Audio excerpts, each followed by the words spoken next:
All right. It says we're live. Let me just check on here really fast. Let me go back to my. Let me check mine as well. I think I need to actually share Steve, I can't tell you how awesome it is to have you on here with me. I'm just going to get confirmation that we are actually on and they can see the the stream. it. Let's take a look.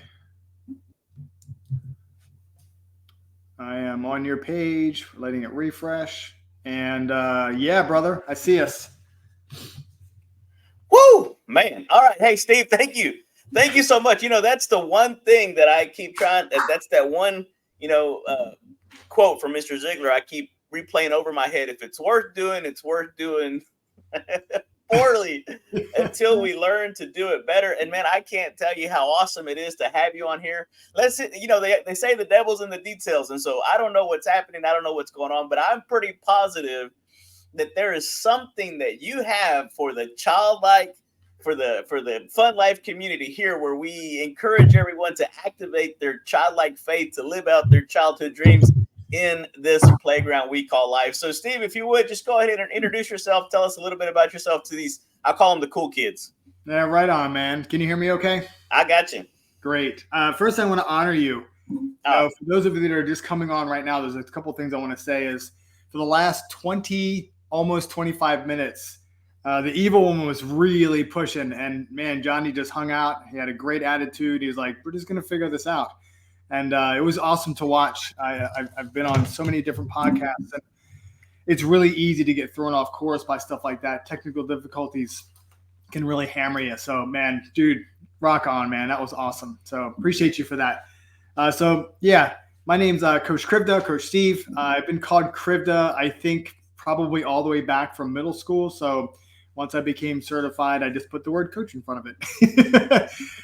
Why not? Yeah. So it's a little bit about me. I'm married to my best friend, Danielle. We've been married, it'll be 20 years in just a few months here in June. Super excited about that. We have two boys, 16, who just started driving a couple of months ago. Actually today, 2 months ago. And we have a 13-year-old who is the passenger in his Jeep. No, these are good boys. They're just awesome. We're really blessed to have these guys. And so a little bit about I live in Naples, Florida. I moved here since back in 1987. So I call this my home. And, I look a little bit further back. I've been a coach now for, it'll be 10 years a couple of months ago. But it actually started back in my martial arts days, back in my early 20s, and didn't even know, had no idea that that's what I was doing. I just called it speaking life into people. And then I got introduced to John Maxwell, got certified through him. Then I wanted somebody that was like Mr. Ziegler, and got to know him. And I can go, I'm not going to go too much in that story because I'm not sure where Johnny wants us to go today. But I will say this, that that's when I learned what coaching was about. It's so much different than most of us what we think. And I was the same way. Speaking life into people is bringing confidence into somebody, showing them something that they haven't seen before, having belief where there is non-belief in their own life, and allowing them to borrow the belief that you have in them. So it's a little bit about me. I'm very passionate, like Johnny, about coaching. This has altered my entire life. I wasn't always the guy that Johnny knows. I was not always a nice person. I was a little bit vindictive for a while. I was upset and angry about life and didn't even realize that I was living in that space until I started meeting people that were genuinely happy. Not just the stuff you see on social media, but the stuff that was really coming from the heart, not the mind. And once that showed up, I was like, if that's a possibility, I want that. Hired my first coach in 2014, and here we are. Wow. Well, now we always talk about, I started this thing back in, probably before the pandemic, something called Transformation Tuesday. And I was going through your stuff, and you talk about being a transformational coach. Can you just touch on that a little bit? Yeah, great question. Transformation is so cool. And most of us, it's like, if I could just change. I'm like, well, I get it. But in order to change, you've got to constantly revisit where you've been. So it's always looking back. Now I know the past is not behind us, but it's for visual reasons. So if you're looking to change, it's like, well, I have to, if in order for that to happen, I also have comparison side of it. So there's all these things that link us back to where we were. And it's like those anchors that are always pulling back. But transformation is so different, man. When you look at a butterfly, they're these caterpillars, and they create a chrysalis. By the way, I learned chrysalis when the boys went to middle school, or a cocoon. I always called it. Yeah. I was like, what the heck is a chrysalis? Anyway, so a cocoon, right? And and then they actually deconstruct, and then they reemerge as something new. And when you take a look at coaching in the transformation business, like what Johnny and I do, we're deconstructing who we were in the moment and recreating something new, not changing the person, but creating a possibility that may not have been there before. And that's where the transformation process begins. Man, spot on. I use the butterfly, the metamorphosis analogy all the time. And I saw this somewhere, and I wish I could give them credit, but they said that the butterfly is beautiful because of the courage of the caterpillar. And, that you just don't know, the old saying that, what if I fail? Oh, baby, but what if you fly? Right. And transformation is so awesome. One of the things that we do on Friday, I started the Transformation Tuesday, and then we did Faith Your Fears Friday, where we really do encourage people not to just face their fears, not to just fake it till you make it, but literally faith it till you make it. And I know you have plenty of stories of overcoming things like that, but can you share something with us? Because I saw a post, Steve, that made me I was already a huge fan of yours, but now I'm like a super fan because of Rocky. I mean, the ultimate overcoming movie, right? Tell us something that we can use in our life right now that you went through that said, hey, wow, this is what happened. This is what I went through. This is what happened because of it. I don't even know where to start. I look back and I resonate with Rocky so much. Honestly, this here, our youngest son got that from me a couple of Christmases ago. This was from a client of mine. I have Rocky, a poster over here. I've got him all over my office, and it's like, when I'll do a physical one, then I'll do a mental one. When I started martial arts back in, I can't remember the exact date. I have to ask my instructor. I think it was 92 maybe. I was just this overweight kid that nobody liked. Got picked on all the time, and I just didn't have any confidence. Just really, I really had no worth in myself. And he spoke life into me. He's like, Steven, you're only where you are. And I was like, well, I don't know what that means. Yeah. He's like, you're just where you are. That's all. He's like, what do you want? And that was like, I look back and I was like, well, what do you mean? I'm like, I don't even know what does that mean? What do I want? And he showed me a video of his instructor and all the things he was doing, from from fighting competitions to breaking bats and blocks. And I'm like, oh my goodness gracious. He's like, yeah, he goes, you can do all that. And I'm like, dude, if you can get me to do that, man, I am a lifer. And and then we walked down that journey. And I remember there was a day that he came out, and it's a Kyokushin karate. It's an old Japanese style karate by a gentleman named Masayama. And one of the things that it's kind of like it's like a Okinawan karate where they do baseball bat breaking. And I remember him, he's always talked to me about it. And he's like, when you're this is what we're going to do and so forth. I'm like, all right, well, whatever. No, I never even put thought into it. I'm like, this is such an impossibility, right? I don't even know if that's a word, but I'm going to use it right now. And I remember sitting there, and we had a huge a belt advancement class, and all the parents were there, the kids were there, everybody's celebrating. And he goes, hey, I'll be right back. I'm like, yeah, cool. And he brings out a bat. And I'm like, oh, awesome, man. This is how we end the night, right? And he hands it to me, and I'm like, great. I said, do you want me to hold it vertically or horizontal? And he goes, you're not the holder today. You're the breaker. And I was like, no, I'm not. And he goes, yes, you are. And I was like, sorry, man, I'm out. And he goes, he pulled me aside and he said, Steve, do you think for a moment that I would allow you to do something that's going to put you in harm's way?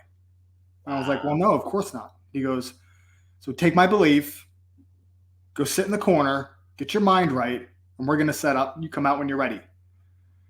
And I was like, okay. So I came out, keep making it short. I went through it. It broke. It was really exciting. And it was a launch for me. The breaking of the bat is super cool, but it wasn't the actual breaking of the bat. It was breaking through a barrier that I had in my mind that it was just, it doesn't make sense because, if you really look at what they're designed for, they're designed to hit another hard object like hundreds and hundreds of yards. So it doesn't make sense. It didn't make sense to me to do something so ridiculously dangerous. And, but when we walked through it and he talked to me about it, my belief put me through it. And I was terrified. Another obstacle, my Danielle and I, and we're pretty open on this. We almost divorced back in 2009 and 2010. And that was when I started praying and going to church and leaning into God and going, all right, apparently I don't know what I'm doing. So I'm going to need your help on this. Been there. And he brought people in my life and showed me different aspects and different perspectives and different understandings and interpretations of what was really going on. And when that happened, brother, life changed. There's just so many things where you get knocked down. I've had 2 back surgeries, lower back surgeries. I've had knee surgeries. I've got a couple of herniations in my neck. And, when I look at this stuff and it's easy to sit back and go, all right, I'm just going to take that and use that and not do what I said I would do. I'm going to break my integrity with myself to be there in the long haul for not just my wife, but our boys as well. And so being on the mat is not just, it's not a choice. It's just not a way of life that I'm willing to accept. Yeah. I don't know if that answered your question, but. No, absolutely. Yeah. I mean, I made a post not too long ago that sometimes success or just overcoming is nothing more and nothing less than hanging on when others would have let go. Oh yeah. Just keep putting one foot in front of the other. And that's why I have this book, the Tortoise and the Hare. That's the number one, I think, the number one motivational book ever. You know what, Steve? Every time I read this book, the turtle wins. Every time. Not because of its speed, not because of its agility, not because of its intellect, but just putting one foot in front of the other, going in the right direction. Yes, sir. Steve, share some more with us. Give us I know you have a lot of stuff, and I'll be vulnerable myself. It's one thing to come home and find out that your wife has left with the kids because she says, I can't do this anymore. I mean, granted, they were young, but yeah, there's something that triggers right behind that medulla oblongata that says, hey, fool, straighten up. Right. I like, hey, fool, straighten up. That should be a plaque. Yeah, so it's an interesting thing, when life is hitting, I look at, okay. So last year, I turned 50 in February of 2023. And I'm like, I will be in better shape than when I met my wife when I was 28. Like, that's my goal. I'm like, all right, so let's run. So I'm running through 2022. And I don't know if I saw my family that second half of the year. I was in the gym. I was like so focused on everything. And all these things were occurring. I had my knee started bothering me again. My back started bothering me again. So I started taking, a leave, one a day, no big deal. It says it's okay. And then I ended up getting a toothache right around late October. And the dentist here were booked up through November. And I'm like, well, I'll wait until after Thanksgiving. Well, it kept getting worse. So 2 turned into 3, turned into 4, turned into twice a day. And I'm like, well, Thanksgiving's here. And all of a sudden, because of all the leave, I really wasn't having any pain. So I stopped paying attention to it and honestly forgot. And then around mid-December, started coming back. I'm like, well, I'll wait until after Christmas. So in the meantime, I'm still taking that. I'm taking a lot of different supplements that were probably a little bit more than I should have. And they started impacting my kidneys. Didn't even know. Oh, wow. And when your kidneys start failing, your blood pressure goes up. And as your blood pressure goes up, your kidneys fail more, which I learned this when I went to the doctor. Well, in mid-January, Danielle and I are hanging out. It was like 11:30 at night. We're kind of up late. And all of a sudden, I'm like, man, I'm not feeling good. Like, I don't feel good at all. And I don't, she's like, really? Because I don't ever complain about how I feel physically. And she's like, are you okay? I'm like, no. I'm like, my heart's beating out of my chest. Like, I'm having a hard time breathing. I'm like, good. I'm like, I have a heart attack. I'm like, what the heck? So I jump up, I take my blood pressure. It was like 230 over 100 and something. And I'm like, I'm going to have a stroke. I'm like, I need to go to the hospital right this very second. So we hopped in the car, went to the hospital, and they rushed me back, filled me full of medication, got my blood pressure down to an acceptable level, said, hey, take these meds over the next week. We'll follow up with you. Well, by time the next week came around, I was all the way back up again. And so then the next, I went back to the hospital, did the same thing. I saw a nephrologist. So a nephrologist, for those that don't know, it's a kidney doctor. And he says, and they ran me some tests, did scans all over my body, and my kidney function was down to 49%. And I'm like, oh my goodness. I'm like, what does that mean? He's like, well, you're stage 2, stage 3 kidney failure. I'm like, what does that mean? And he's like, you've got about 10 years, man. You got to look it up. And I'm like, what? I'm like, I'm 50. That's 60 years old. I'm like, my kids will be 23 and 25 at the time. I'm like, that is not acceptable for me. And once I got past all the crying and fear, and like my wife and I were like, man, I'm going to die. Like, that was a very real concern. And so they just blasted me with medication, which went to the opposite space of it. Yeah. And it went down. My blood pressure dropped one morning down to 60 over 40. That's that big giant scar I have here. It's actually getting quite good. Really bummed out. It could be way cooler. I'm just going to say it out loud. Yeah. We'll work on that story. Huh? We'll work on that story. Yeah, I'm going to tad it a little bit. And I ended up in the hospital again, and they're like, Steve, it's like, I don't know how you didn't have a stroke in January, and I have no idea how you're alive today. And I'm like, I do. That's God, man. Well, that wasn't the challenging part, brother.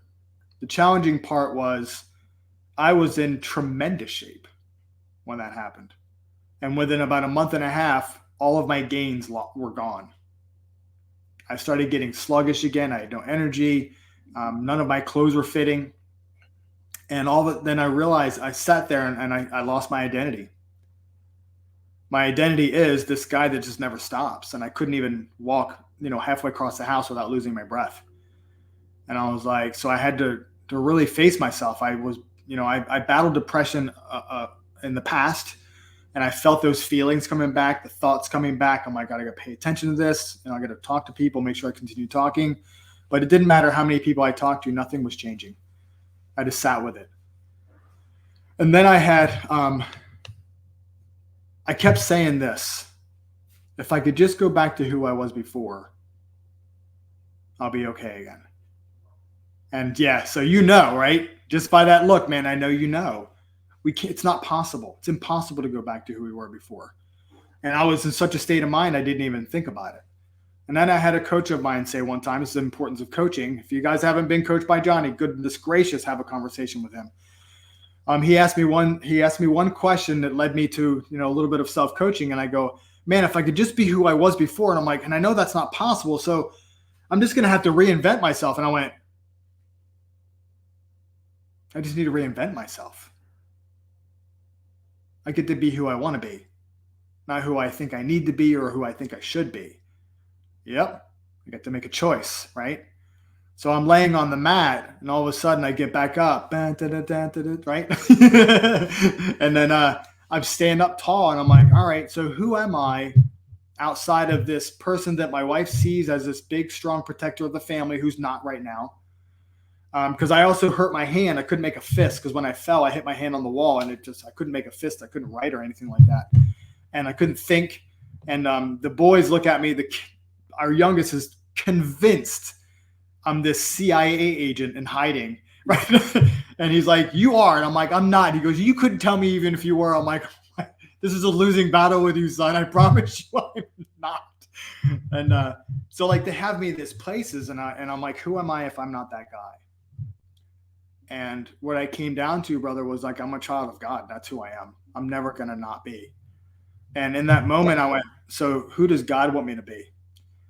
And so I started reading the Bible again, because I just blanked it all out. I started reading and searching and looking and going through this process. In the meantime, my coaching business is going like this because I couldn't think. All the medication I was on, the concussion that I had, I was having a hard time with clarity. And between February and September, there were probably 3 clients that came through from referral only. And I was scared.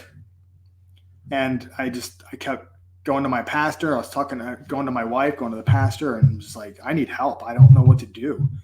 I'm like, and I just cried a lot. I mean, if you know me, I cry anyways, but these were lots. And so, yeah, man, it was the faith that no matter what was going to happen, God has got me. Yeah. No matter what happened. And then finally I asked this question: what do you want me to see? And then I remembered one thing I asked him in about September of 2022. You better be careful what you ask for, by the way, in your prayers, y'all. I said, God, I am ready to do whatever you need me to do, whatever you're going to throw at me to become the person you want me to become. And then it all came together. I'm like, he's having me go through this for growth. So who am I supposed to be in all of this? So I had to recreate my identity of who I am outside of all the stuff that I've always been up until 50 years old. So it was 2023 was not my favorite, Yeah. but it is also my favorite. Yeah, absolutely. Yeah. I mean, that is so powerful because that's the butterfly emerging, right? Mm. When you're in the chrysalis, in the cocoon, it's cold, you're lonely, it's dark. God, are you there? Do you even know where I'm at? Hello, McFly. Hello. Right. I get it. Yes, man, it's so awesome to hear, and I appreciate you being real, being vulnerable, sharing that with us, because the world is tired of fake. Yeah. We don't need any more fake. We don't need any of this pseudo whatever. I want somebody that's been there, done that. And I love what you said about coaching. Thanks for the little plug. And I'll go ahead and tell you, when you start to look at the origin of what that is, it was a carriage back in the day, a stagecoach that helped people get from where they are. I'm going to show you something. Please keep talking. Go ahead. It helps people get from where they are to where they're trying to get to. And so when I don't have a guest that we can bring on Faith Your Fears Friday, I started something called Free Coaching Friday for free 50 free. You can come in, ask your questions, and I'll give you some free coaching, some free advice. Very pragmatic, common sense. This is the way Johnny Juan thinks and operates, right? But at the end of the day, when one of the questions that somebody asked me, that I don't know who I want to be. I said, well, if you don't know who you want to be and you don't know who you are, the very first thing, right? I learned this from Sherlock Holmes, right? The deduction, right? Start to make a list of who you're not. And when you write the list of who you're not, all of a sudden who you are God will reveal that to you. And the very first thing I tell them, if you can't come up with anything else, and I got this from Howard Partridge. I've always said I was a child of God, but I now use the COG acronym. COG. Everybody wants to be an OG. Everybody wants to be the original. But we're a COG. When you're a child of God and your heavenly Father is the King of Kings and the Lord of Lords, at that name, every knee's going to bow, every tongue's going to confess. Yo, baby, you've got some blessings and privileges, and you're highly favored. The only thing that I request and that I've asked God is to never bring my name up in conversation with the enemies. Have you considered my servant Johnny Juan? I'm not there yet. Don't want to be Job. Just take it easy there. Yeah. Anyway, you were talking something about the carriage. Yeah. So there's a really cool book called Jesus the Master Coach. Oh, okay. It is good stuff, man. Dr. Joseph Umidi. I don't know how to say his last name. Got it. And it starts off with him going into a calling. He said, hey, he's on a ferry going across some river, and he goes, talk to that couple over there about me. And that's how the book starts. And where it ends up is, wow. You know, so it's interesting, Johnny. You know, I look back and there's an interesting space about struggle, right? I don't believe in struggle. I believe in choice. I don't believe in that we have problems. I believe we have challenges, you know, and this Amen. is the language that I use. And so like when I look at this stuff and I start thinking about these things that are happening, God's constantly speaking to us. Whether or not we want to listen, that's a whole nother story. And he's been talking to me about this Ziglar coaching package that we've been putting together. And I've been talking to Tom about it. And he's been talking to me for 2 years about it. And, you know, it was really funny. And I talked to Danielle about it. And I'm like, this is the mission he wants me on. I'm like, there's like a 3-month preparation thing here. I'm like, I have to put everything aside. That means income's going to dwindle a little bit. I'm like, so let me beef that up. And I kept pushing God's plan for me down the road. And it kept getting harder and harder and challenging. And man, finally, I'm just like, oh my word, I'm going to break. What do you want me to do? And it was if you don't know Bob Bodine of 2 Chairs, get the book, read it, get it on Audible. I don't care what you got to do. Just find that book. And it was in one of my 2 Chairs sessions. I'm like, what do you want me to do? He's like, well, I've already told you. And like, and then there was silence for the rest of the time we're hanging out. And I'm like, what did he tell me? So I going back through my journal and I'm like, oh yeah, the Ziglar coaching with God's inside. Yeah, okay. And then I said, Daniel, I'm making the shift. I said, I want you to hold me accountable. This is what I'm doing. The moment that happened, I got a referral for a client. I got 3 new clients in September. Boom. The moment I made the decision to go into his will, boom, boom, boom, and I didn't need to create income until February. Guys like, hey, I got you. Every time, man. So and it was uncomfortable and it was scary. And you know, when I used to, I'm like, you know, when you start taking a look at these whole things, and God's got this really cool plan lined out for us, and it's all these steps, right? Step 1 is acknowledging, right? Acknowledge that this is the will, this is what you want me to do. And if you're confused about it and you start moving down a direction and it gets harder and harder, well, there's a possibility we're going against what he wants, right? Or the evil one, and then you just got to have a conversation with God to kick that guy out of your life. But when we start looking at the grand scheme of things, it's like I was looking at this end game. How can I create the results for these corporations when I don't know anything about their business? And I'm skipping step 1 of acknowledging this is exactly what I'm going to do and taking the steps of process through it. And that's, you know, if you look at the steps that Zig has, you know, we want to get to the top of success, but we want to skip all the stuff in the middle. It's like, well, if I could just have all this money or success or time or freedom or peace or whatever that is, without actually making the decision to do it, it's like banging your head against the wall. Hopefully that it will stop hurting if I just do it long enough. Yeah. I get a little fired up on that part. No, you're good. That's the Jeremiah 29:11, right? I know the plans I have for you. And you know, we as the children of God, right? Yep. 9 times out of 10, we know what we need to do. We just simply lack the courage and the confidence to step out and do it. Yeah. And now I've now got this new word that I came across on social media called Godfidence. Knowing that I can't, but he can. And so when you have that Godfidence, knowing that whatever it is that act as if, you know, even the Bible says, do it as unto the Lord. So whatever it is that you put your mind to do, throw your heart into it, go after it as if it's impossible for you to fail. Even Mark Batterson says, set God-sized goals that are destined to fail without divine intervention. Yep. That sounds ludicrous, but until You made the decision. God's like, oh yeah, hey, by the way, I got you. Yep. Yeah. And you could say it's coincidence. That would be lame. No. That's going against him, man. It's yeah, right. Lean not to your own understanding in all your ways, acknowledge him, and he will direct your path. Yeah. Right. Anyway, I could go on, and we try to keep this to about 30 minutes or so, 30, 40 minutes. And I've already gone over that part of it just to try to get this thing going.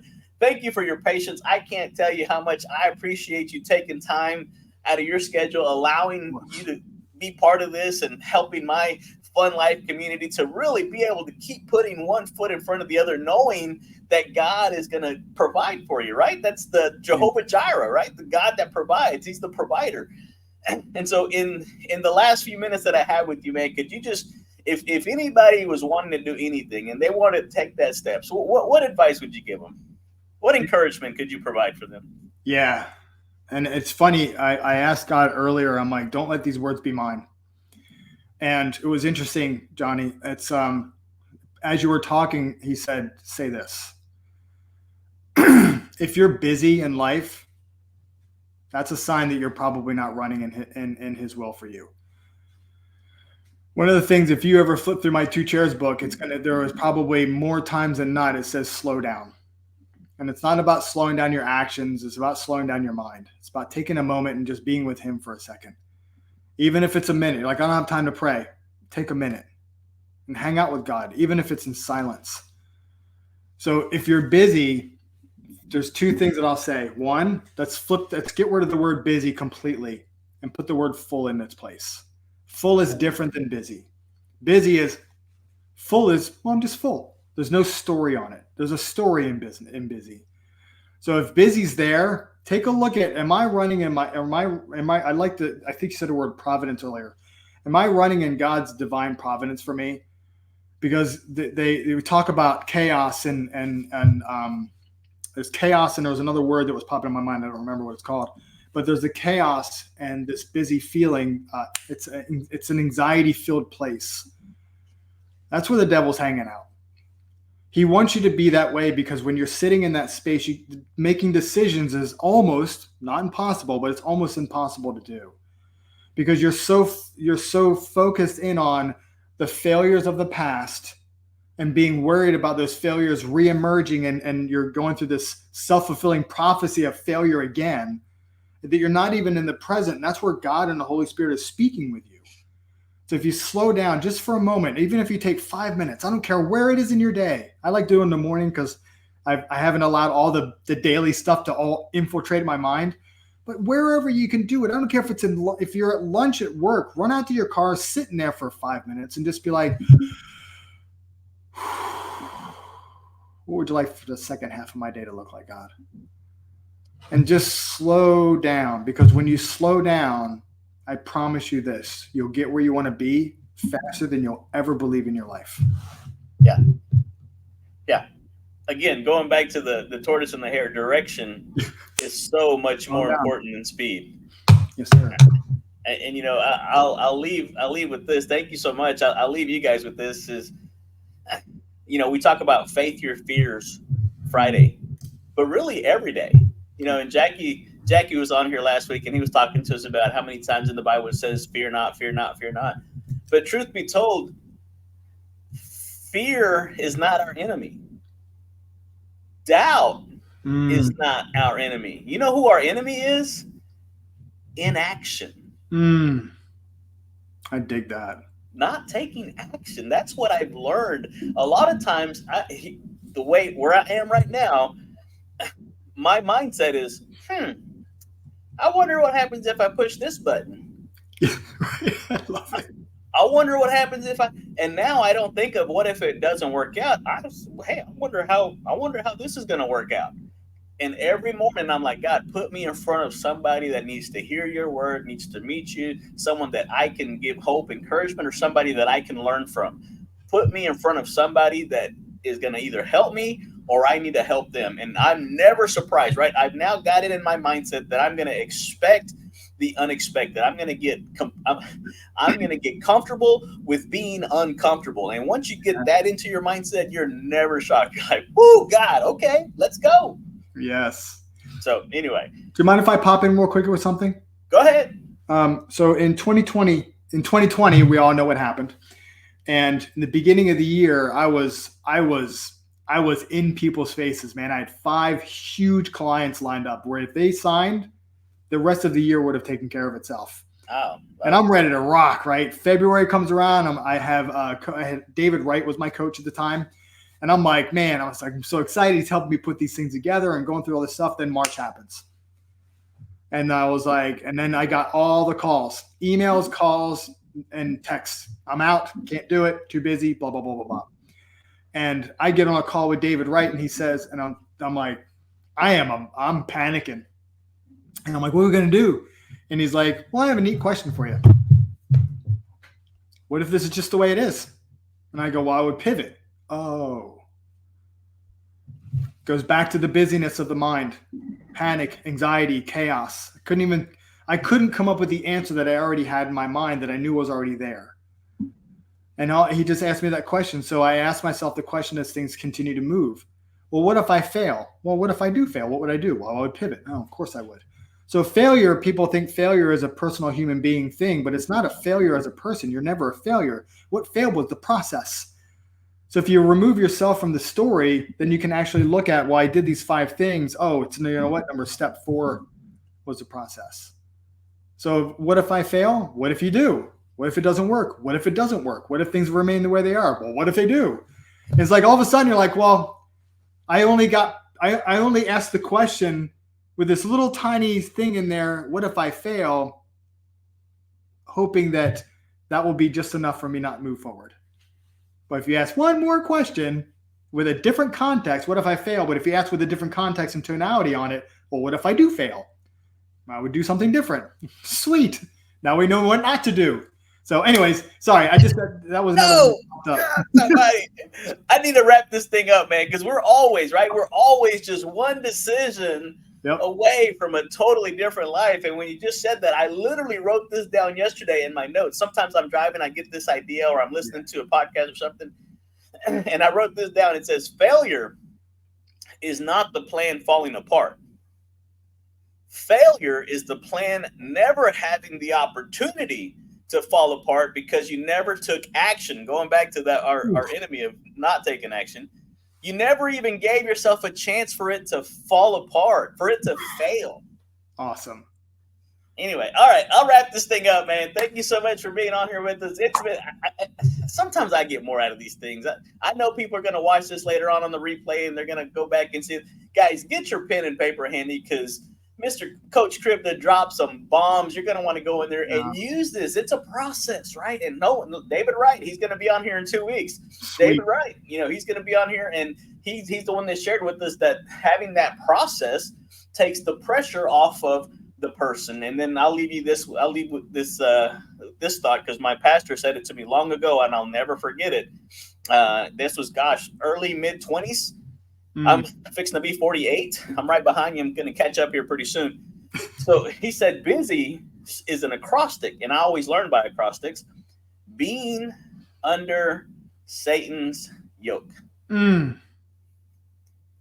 Don't get too busy that you can't put on the yoke, right? He says, hey, bring all your burdens to me. Take my yoke. My yoke is easy, right? Anyway, I better shut up because we'll keep on going on this one. Steve, hey, thank you so much. I'm pumped. I'm ready to go take on and help somebody out, coach somebody, man. Bless somebody. Let's do this, man. Thank you so much. I appreciate you. I appreciate you too, brother. I took notes as well from you, man. Thank you. Thank you for an honor and a blessing to be here. Thanks, brother. Amen. You have a good one. Bye-bye. All right, bye-bye.